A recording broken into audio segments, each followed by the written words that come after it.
wilderness is important to the whole concept of America.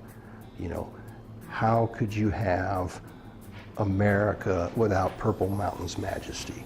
How could you have it without the redwoods? How could you have it without the Arctic? And I tell you, I just cannot give enough credit to our wilderness rangers and the partners that we work with, the people that dedicate their lives. A lot of it just as a volunteer, because they want to make a difference, because it's so important. To me, those are the giants.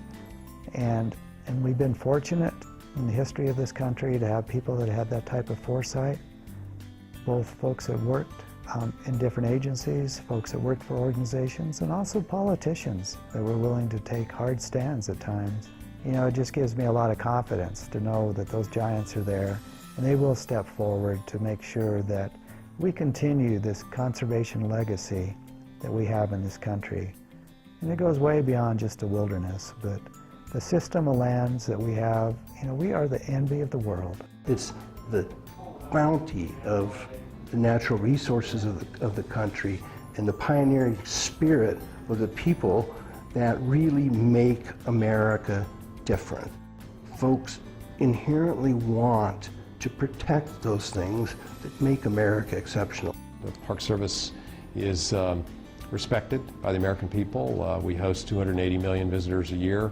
We're envied by the rest of the world and for our national park system, and we're host to 60 million international visitors a year. But an America that has no wild lands is not America. And so forests, in many ways, is a big part of the answer.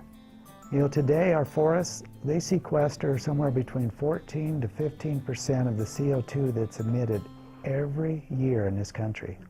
And that's not just the public lands, that's our nation's forests.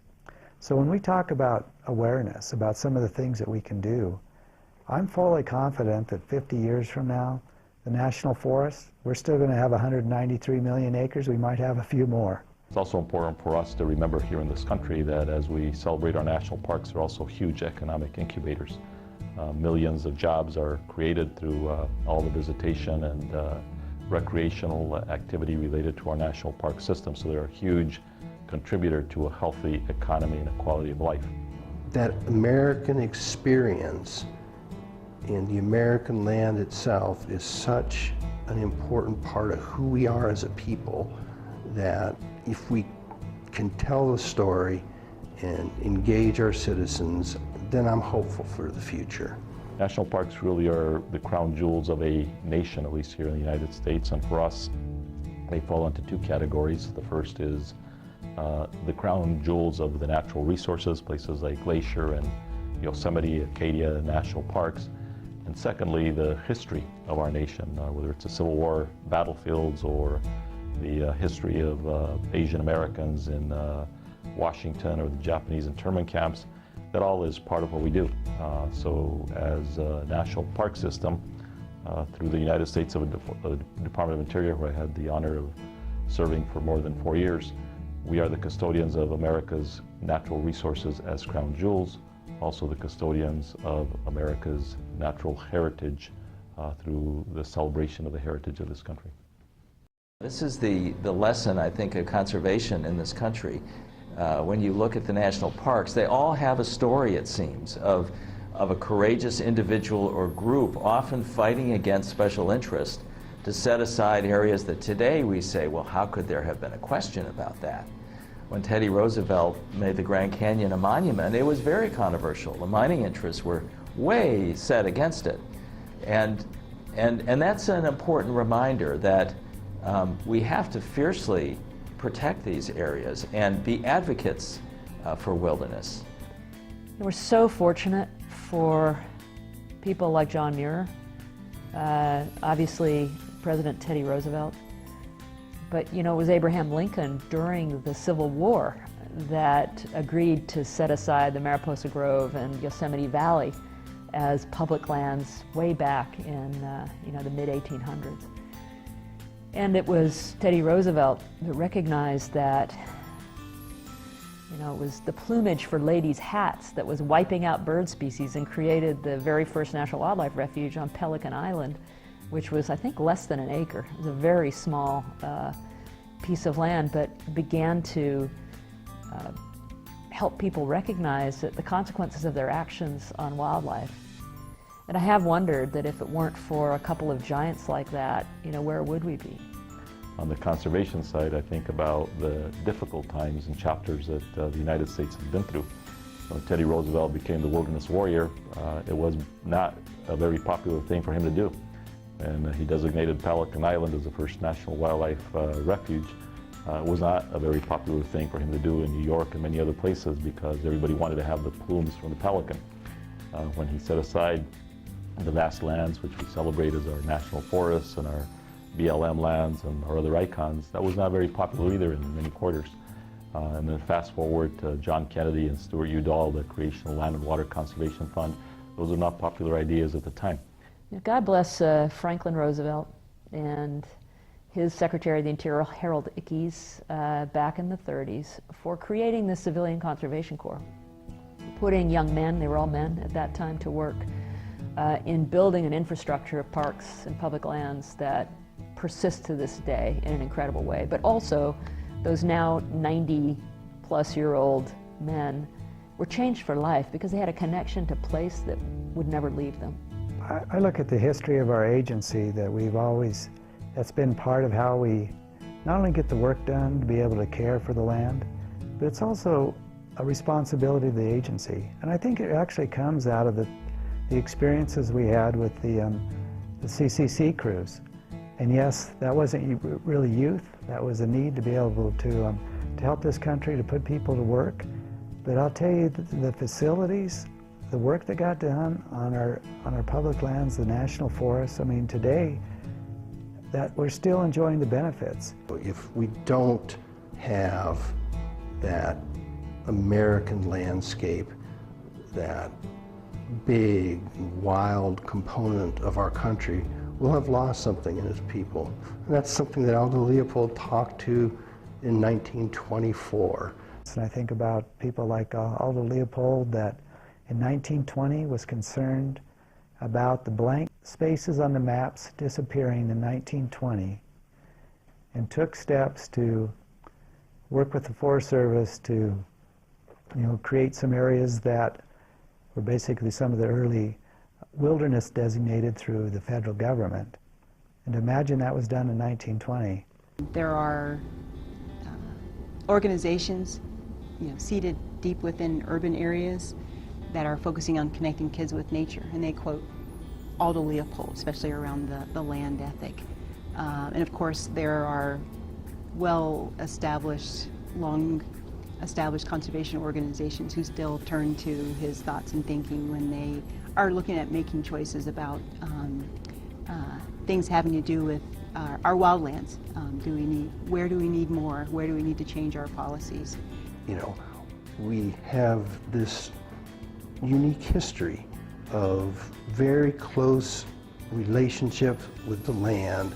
The frontier wasn't closed until the end of the 19th century, and it's so important as part of the American experience. When you don't know that history, you can take for granted what we have. Me and my family also, we'd get in the camper. We had a camper we'd throw back on the back of the pickup truck, and we would go to Capitol Reef in southern Utah. We'd go to Vernal to look at some of the dinosaur digs that were going on. My sister, I think, opted once for us to go to Arches National Park, and so we just explored. And my grandmother, who lived in Denver at the time, she taught me how to fish. So we'd go out to Echo Lake up on Mount Evans in Colorado, and that was just a regular piece. It wasn't something special that my family said, we need to learn the outdoors. It was part of who they had been, and they shared that with me.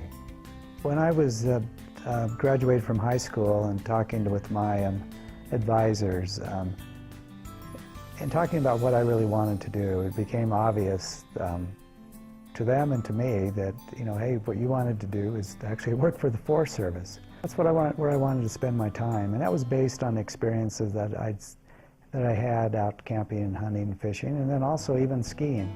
I did a lot of downhill skiing growing up, and every place we went skiing was on a national forest. Well, I grew up in western New York State, and my family had and still has a log cabin on one of the Finger Lakes south of Rochester, New York. It's a jewel, though, like so many of our lakes and rivers and outdoor experiences. I spent all my summers growing up enjoying fishing and sailing and swimming, and I think those early experiences, we all have them. They're of different stripes, obviously. It may be the local trail through the woods on the way to a playground. For me, it was Canisius Lake. I was born in the Shenandoah Valley, Virginia. Grew up in a very traditional outdoor family. We lived on a farm. Our farm backed up to National Forest lands. By the time I was probably 12, I had climbed to the top of every mountain that I could see from my home. Me and the dogs and would go out and be gone all day and sometimes into the night. That was just sort of standard growing up.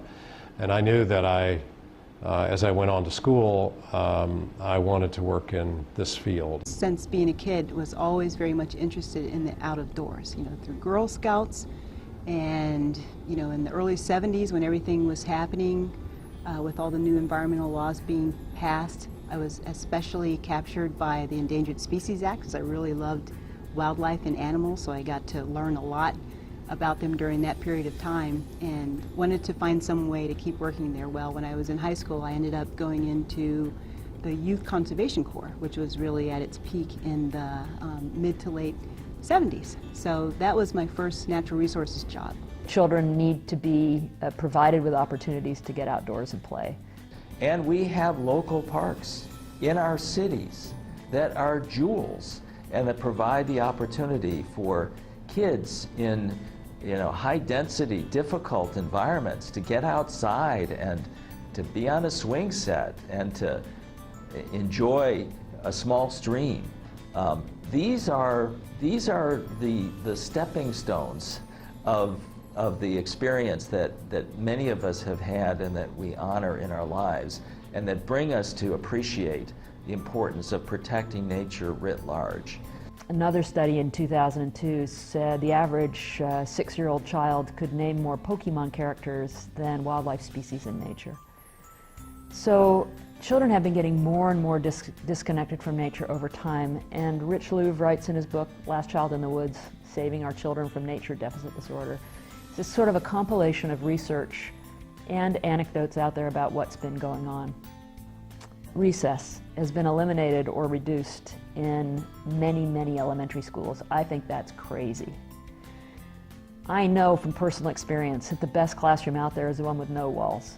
That is nature and the great outdoors.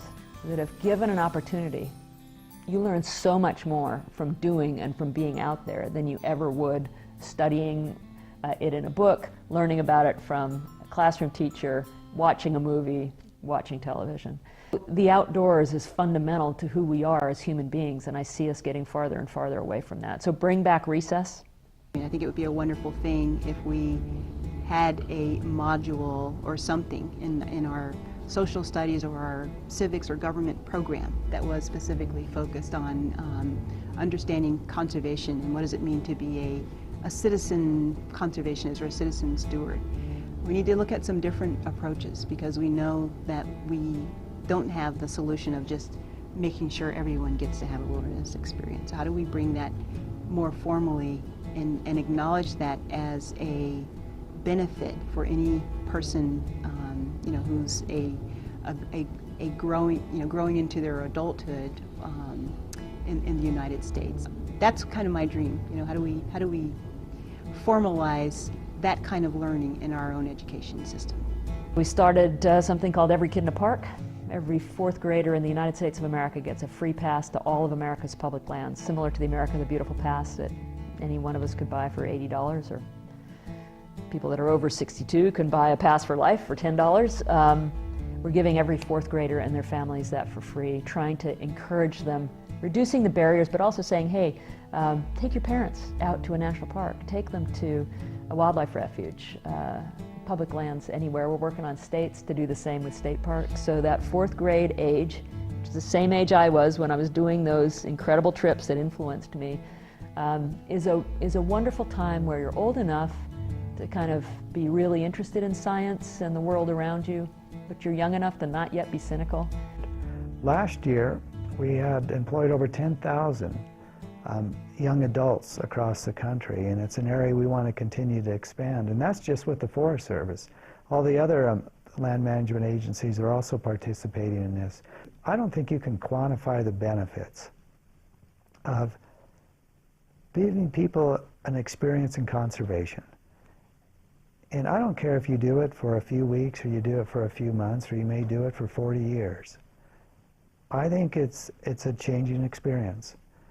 And today, as I get to work with a variety of different people, people that run some of the major corporations in this country today, I'm surprised that so many of them had an experience early, whether they were in high school or in college, where they worked for a summer. And yes, they went on to do very different things, but they reflect and they remember that. And those are many of the people today that want to give back. They want to be able to be part of it again, and they can bring all their expertise, their financial resources in a way that we never thought of, because they realize how important it is. And I do think that those experiences, there's just no way to quantify it. Those opportunities to be outside stay with you. They are centering for all of us as people, as humans, and they remind us of our heritage. We have to provide opportunities for our kids in that regard. So we need to have young people involved in conservation and in the outdoors. I have seen this through my time in the creation of a program in Colorado called the Youth and Natural Resources. I've seen it at Interior, where we hired over 20,000 young people to come and work with us every year. Once a young person is exposed to the outdoors, to the rivers, to the wild spaces, to the wildlife, to the fish, it changes their way of life and their way of thinking. I've seen it happen in the inner cities of Los Angeles, along the Los Angeles River and the San Gabriel Mountains. I've seen it in the midst of Washington, D.C. and the Anacostia River, where once young people are exposed to the outdoors, then it has the potential of changing their life forever. There will never be enough money to go around at a local, state, or national level for all of the demands that we have for public funding. So if new generations aren't aware of what's at stake, the public lands that we've set aside will all be vulnerable. And that's one of the reasons why connecting children to nature, I think, is so important, because it's constant vigilance. But we do need to make sure that the population cares, and they're going to care more if they have a connection, and that's, again, why engaging this next generation is so important. As I was growing up in the 50s and 60s and into the 70s, wilderness and nature in general was taken for granted still. And in connection, I think, with the awakening of the environmental concerns that were associated with the pollution problems that we had, air and water, there was a parallel understanding that we had to protect these special places. There's always been a wonderful reservoir of goodwill in that regard. We're Americans. We're of the land. This special bounty that the Creator gave to us is in our bones. So the sense of importance of that was there. But what happened, I think, was a movement in the 70s and 80s and 90s to honor those special places, to set them aside, and to protect them. There have been challenges along the way, and it's not easy. We remember the Cuyahoga River catching on fire. We remember Rachel Carson warning us of a silent spring. We remember how many species were on the brink of extinction without any legal protection. And so that generation rose and has done some remarkable things. And in times of great adversity, we've been able to make great progress. And I think that's inspirational. It comes from the Leopolds and the Ding Darlings and these folks that went before us, showing us the way. We take the benefits of our forested landscapes for granted. The clean air, the clean water, the wildlife habitat, the recreational settings, and actually all the economic activity that comes off of being able to manage these lands to continue those benefits. You know, I think in the early days, people thought that the way to make wildlife conservation your first priority was to keep people out. But what we've learned over the years is that if you allow people to use and enjoy wildlife refuges in ways that are compatible with wildlife, they're going to be much stronger supporters of conservation. And so we've got tremendous hunting and fishing programs on refuges. We have environmental education. Lots of people are interested in birding now and nature photography, and we find those people that come out and have these incredible experiences become really strong supporters of conservation. We've seen it with hunters and anglers since the early days of conservation. Sure. What we're trying to do is to get others to come out now. You know, our country is becoming increasingly urban. The diversity of our population is changing, and we've got to have people who didn't grow up in that traditional hunting and angling community be right there alongside sportsmen and women as strong supporters of conserving wild places and wildlife.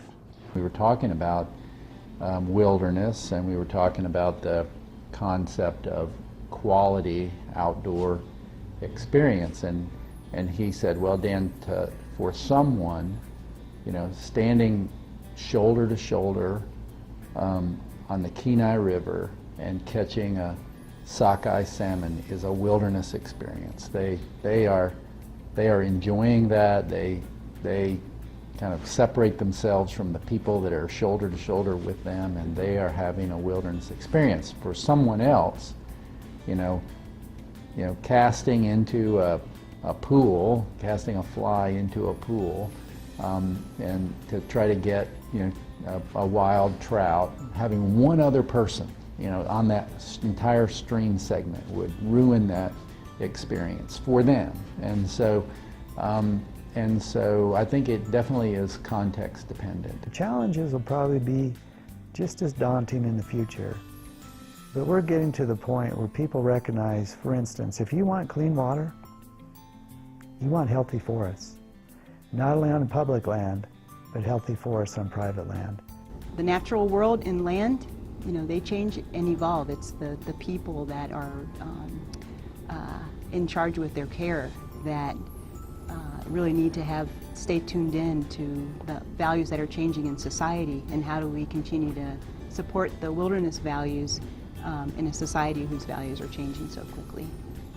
Even if we don't ever travel there, we care about the polar bear in the Arctic. We care about the elephants in Africa, which are under tremendous stress right now. Horrible genocide, if you will, of elephants occurring and rhinos in Africa. Those affect everybody, and that tells us something about our spirit, that we care about nature and the natural order of things wherever it occurs, internationally or in our backyard. Rio Grande del Norte, which was protected just a few years ago by the president, and is a place where I had an experience there with a public meeting that I never thought I would have. And we were there with Secretary Salazar, and everyone was invited, and people poured in, and there was 150 people in the room and probably 150 waiting outside to come in and speak. And person after person stood up and talked about why it was so important to protect the Rio Grande del Norte, which had been land that had been unprotected and was available for anything prior to that.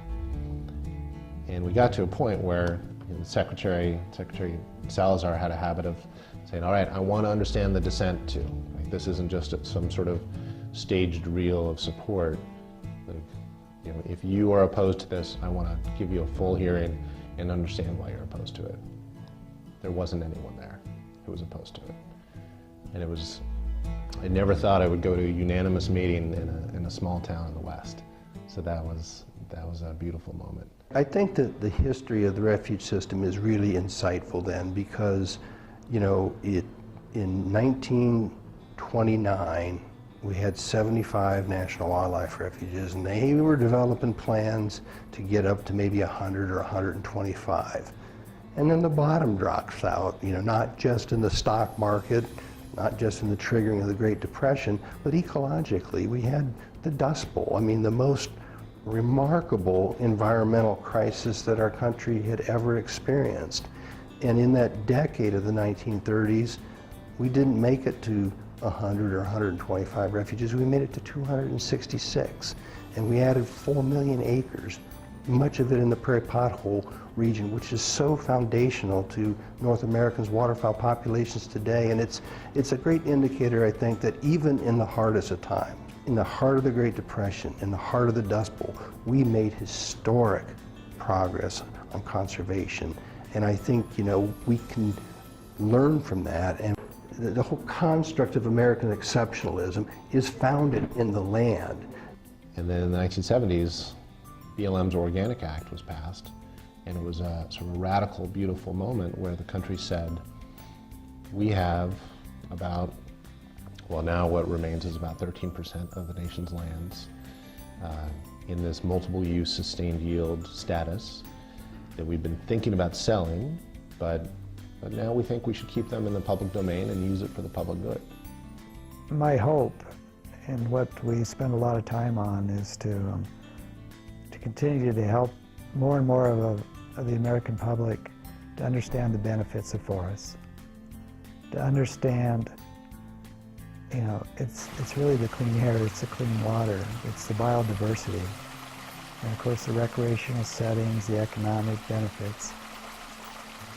But we really need to understand the real benefits of these lands and why they need to be managed in a way so that those benefits, continue. The American conservation experience is remarkable. What we've done with wild turkeys and with elk and with wood duck and with a host of other species, how we've taken the brown pelican and the bald eagle and the peregrine falcon and removed them from an endangered status, saved the whooping crane, the American alligator. We've done so much because of the work of dedicated conservation organizations, of states, of federal agencies, but most of all because I think the citizens of this country learned how to care, and how to care for the American landscape and those other great Americans that I just mentioned, like the bald eagle and the brown pelican and the American alligator. That shared sense of, call it responsibility. There's certain places that we know we can never recover, and we're much better off if we protect them. That's one of the things about wilderness and the wild component of the landscape is once you lose it, you can't get it back. Once you build the roads and develop the backcountry, you still might have some wildlife, and you still might have some natural value, but once it's not wilderness anymore. And it's this precious non-renewable resource that we need to be very, very thoughtful about. And in recent years, with the energy boom, we've found the latest threats to wildlife and wilderness quality areas. And again, I think, though, that there is a sense that we can and need to work through these issues and find the places for appropriate development of our areas, and set aside the areas and protect the areas that once trammeled will never be the same. The optimism comes from the fact that we have come a long ways as a human race in understanding our planet. And I think in each of our individual lives we can see how it is that as a society we have evolved to a much better place. I always get my optimism and my confidence for the future based on those who have come before me. On the personal side, I think of a wonderful father and mother who had been in the United States for 11 generations when I was born. They were poor, had no electricity, no running water, and yet they raised 8 children who became college graduates. I became Attorney General, member of the United States Senate, member of the Cabinet, 8th in line to the succession of the President. So my optimism is founded in part that no matter who you are and no matter where you're from, that anything is possible within our democracy here in the United States. I always think that we should stand on the shoulders of so many giants that have given us a sense of hope and optimism that no matter how difficult the challenges are, that we'll be able to do the right thing, and I'm confident that that in fact will happen. I think wilderness we'll see increasing value in large, intact wilderness, because species will need the opportunity to move absent, human barriers and infrastructure. And so I think wilderness, as we look into the future and think about how can we facilitate adaptation of wildlife to climate change, I think wilderness will be of increasing value. I want to make sure that the future generation has those same opportunities, because there will be new pressures that's going to come forward in the future. I have no doubt that as America continues to grow, that we will find ways in which additional places that are appropriate for wilderness designation can in fact be designated. And I think it will happen around the country, including conservative states as well as moderate states. Because by the end of this century, the mid-level population estimate is 575 million people. And the decisions we make over the next couple of decades are going to be what discerns the end game for conservation. America with 575 million people is going to want to do things in wilderness that aren't going to be compatible with wilderness, and we'll need to continue to have the best science to inform us, and we need to have the courage to stand up and be good stewards, and it's a challenge.